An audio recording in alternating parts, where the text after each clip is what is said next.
আসসালামু আলাইকুম প্রিয় এলাকাবাসী।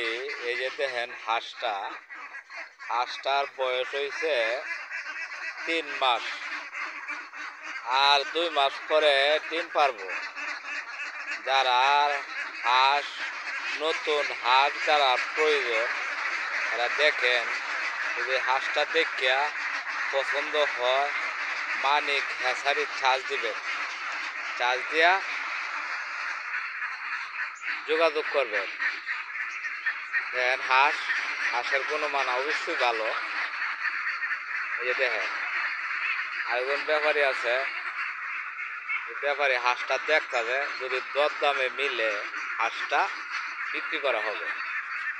এই দেখেন হাঁসটাও আল্লাহর রহমতে কাগি ক্যাম্বেল, যে হাঁসটা দেখতে দেন সবটা হাসি হইল কাগি ক্যাম্বেল। হাঁসটা এই সাদা হাঁস আছে 20-25টা মতন সাদা হাঁস আছে, আড্ডা ব্যাখ্যায় কাগি ক্যাম্বেল। সকলেই তো করবেন, আপনারা প্রতি ভালোবাসা রইল। এই যে দেখেন আরেকজন ব্যাপারী আছে, ব্যাপারী দেখেন হাঁস দেখতে ভালো করিয়া দেখিয়া বাদে হাঁস বিক্রি করা হবে। ওজন কত নিব? 1 কেজি কেজি কেজি বাইট আছে। আসসালামু আলাইকুম।